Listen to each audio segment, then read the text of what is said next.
Assalamualaikum warahmatullahi wabarakatuh. Saya Syarif Muhammad Fathan Adinata, kelas 10, akan menjawab soal ujian Bahasa Indonesia.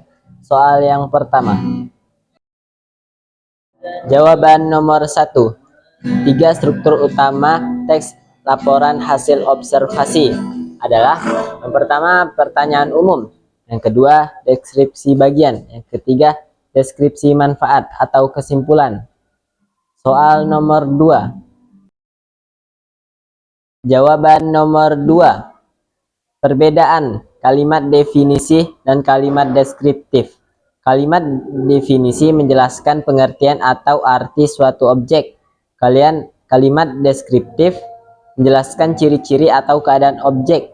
Contoh kalimat definisi: kucing adalah hewan mamalia berkaki 4. Kedua, hutan adalah kawasan yang ditumbuhi banyak pepohonan. Contoh kalimat deskriptif: 1. Kucing memiliki bulu yang lembut dan ekor panjang. Kedua, hutan itu tampak hijau, sejuk, dan lebat. Soal nomor 3. Jawaban nomor 3. A. Kutipan tersebut termasuk deskripsi bagian. B. Perbaikan kebahasaan. Kucing memiliki tubuh yang lembut dan berbulu halus. Soal nomor 4. Jawaban nomor 4. Ekosistem mangrove adalah ekosistem yang berada di wilayah pesisir pantai. Mangrove tumbuh di daerah berlumpur dan dipengaruhi oleh air laut. Ekosistem ini menjadi tempat hidup berbagai jenis ikan, kepiting, dan burung. Selain itu, mangrove berfungsi melindungi pantai dari abrasi dan gelombang besar. Soal nomor 5. Jawaban nomor 5. Setup adalah bagian awal yang membangun cerita atau situasi agar penonton memahami konteks. Punchline adalah bagian lucu atau kejutan yang membuat penonton tertawa. Keduanya penting karena setup membuat penonton siap memahami lelucon, sedangkan punchline menjadi inti humor dalam stand up komedi. Soal nomor 6. Jawaban nomor 6. 1. Bahasa santai dan sehari-hari. Contoh, gue telat lagi gara-gara alarm gak berbunyi. 2. Mengandung humor atau sindiran. Contoh, dompet saya tipis tapi mimpi saya tebal. Ketiga, menggunakan kalimat spontan dan ekspresif. Contoh, serius deh, itu bikin panik banget. Soal nomor 7. Jawaban nomor 7. A. Punchline. Buka medsos satu foto butuh waktu lebih lama dari ngerjain PR sejarah. Yang B. Teknik humor. Perbandingan berlebihan atau disebut hiperbola. C. Kritik sosial. Ada, yaitu sindiran terhadap buruknya kualitas internet meskipun teknologi sudah maju. Soal ke-8. Jawaban nomor 8. Di sekolah saya, guru sering bilang kalau siswa harus disiplin datang tepat waktu. Tapi lucunya kadang gurunya sendiri masuk kelas telat sambil bilang, "Macet ya." Saya jadi bingung. Ini yang harus disiplin siapa sebenarnya? Belum lagi tugas numpuk tiap hari seperti diskon akhir tahun. Katanya sekolah tempat belajar, tapi rasanya lebih sering jadi tempat begadang. Soal nomor 9. Jawaban nomor 9. 1.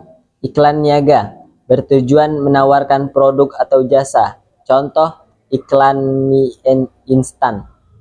2. Iklan layanan masyarakat. Bertujuan memberi edukasi atau ajakan sosial. Contoh, iklan menjaga kebersihan lingkungan. Ketiga, iklan pengumuman. Bertujuan menyampaikan informasi kepada masyarakat. Contoh, pengumuman lomba sekolah. Keempat, iklan politik. Bertujuan mengenalkan atau mencari dukungan politik. Contoh, iklan kampanye calon kepala daerah. Soal yang ke-10. Jawaban nomor 10. 1. Judul. Bagian utama yang menarik perhatian pembaca. 2. Slogan. Kalimat singkat dan mudah diingat untuk memperkuat produk. 3. Ilustrasi. Gambar yang membuat iklan lebih menarik dan jelas. 4. Badan iklan berisi informasi lengkap tentang produk atau jasa agar konsumen tertarik membeli. Soal nomor 11. Jawaban nomor 11. Perbedaan aspek iklan komersial, iklan layanan masyarakat. Aspek ada tujuan, iklan komersialnya mencari keuntungan. Iklan layanan masyarakat ada memberi edukasi atau ajakan sosial. Aspek juga ada bahasa, iklan komersial, persuasif, dan menarik pembeli. Iklan layanan masyarakat ada informatif dan mengajak masyarakat. Aspek ada target audiens. Iklan komersial ada calon konsumen. Iklan layanan masyarakat ada seluruh masyarakat. Contoh iklan komersial, iklan minuman teh. Contoh iklan layanan masyarakat, iklan hemat air. Soal nomor 12. Jawaban nomor 12. A. Judul atau headline. Hemat air, selamatkan masa depan. Yang B. Slogan. Setetes air sangat berarti. Yang C. Badan iklan. Air bersih sangat penting bagi kehidupan manusia. Gunakan air sepenuhnya agar tidak cepat habis. Kebiasaan kecil menghemat air dapat menjaga lingkungan tetap sehat. D. Call to action. Ayo hemat air mulai dari sekarang. Soal nomor 13. Jawaban nomor 13. 1. Klaim.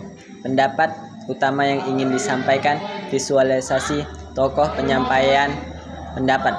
2. Data, bukti atau fakta pendukung klaim. Visualisasi, gambar kejadian, angka atau contoh nyata. 3. Warrant atau jaminan, alasan yang menghubungkan data dengan klaim. Visualisasi, penjelasan tokoh tentang hubungan fakta dan pendapat tersebut. Soal 14. Jawaban nomor 14. 1. Lebih menarik, gambar membuat pembaca tidak cepat sopan.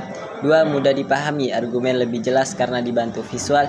3. Mudah diingat, kombinasi gambar dan teks membuat pesan lebih melekat di ingatan. Soal yang ke-15. A. Klaim utama. Sekolah harus mengurangi sampah plastik di kantin. B. Data pendukung. 70% sampah sekolah adalah plastik sekali pakai. Yang C. Argumen persuasif. Ya, karena didukung data dan solusi yang jelas. Soal yang ke-16. Jawaban yang ke-16. Panel 1. Latar, ruang kelas, tokoh, siswa A dan siswa B. Dialog, aku malas baca buku. Argumen, banyak siswa kurang minat membaca. Panel 2. Latar, perpustakaan, tokoh, siswa A menunjukkan buku. Dialog, buku bisa menambah ilmu dan wawasan. Argumen, membaca, memberi pengetahuan baru. Panel 3. Latar, kelas saat pelajaran. Tokoh, guru memuji siswa A. Dialog, jawabanmu bagus karena rajin membaca. Argumen, membaca membantu prestasi belajar. Panel yang keempat.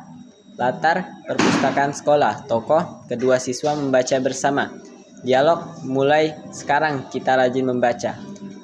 Argumen, membaca penting dan bermanfaat bagi semua siswa. Soal yang ke-17. Jawaban yang ke-17. 1. Ironi, sindiran halus dengan makna berlawanan. Contoh, pejabat berkata, negara sudah bersih padahal sampah menumpuk. 2. Sarkasme, sindiran kasar atau tajam. Contoh, hebat sekali, jalan rusak dibiarkan bertahun-tahun.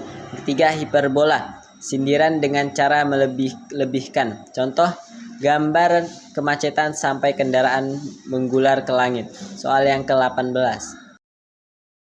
Jawaban yang ke-18. Karikatur disebut teks multimodal karena menggabungkan gambar dan teks untuk menyampaikan pesan. 3 elemen visualnya. 1. Ekspresi wajah, menunjukkan sindiran, marah, sedih, atau kecewa. 2. Gestur tubuh, memperjelas sikap atau kritik tokoh. 3. Ukuran atau bentuk gambar, bagian tertentu dibuat berlebihan untuk menegaskan sindiran. Soal yang ke-19. Jawaban yang ke-19. A. Makna tersurat, pejabat menikmati anggaran rakyat sedangkan masyarakat kecil kesusahan. B. Makna tersirat atau sindiran, sindiran terhadap pejabat yang lebih mementingkan diri sendiri daripada rakyat. C. Pesan moral, pemimpin harus adil dan mengutamakan kesejahteraan masyarakat. Soal yang ke-20. Jawaban yang ke-20. A. Visual tokoh, pelajar duduk di kelas sambil terus melihat ponsel. B. Objek atau simbol, gawai besar, buku berdebu, dan baterai hampir habis. Yang C, ekspresi tokoh, wajah lelah dan tidak peduli pelajaran. D, teks pendek, belajar nanti saja scroll dulu. Yang E, pesan sindiran, belajar terlalu sering memakai gawai sehingga melupakan belajar dan lingkungan sekitar. Terima kasih. Itu saja yang bisa saya jawab dalam soal bahasa Indonesia. Saya izin pamit. Assalamualaikum warahmatullahi wabarakatuh.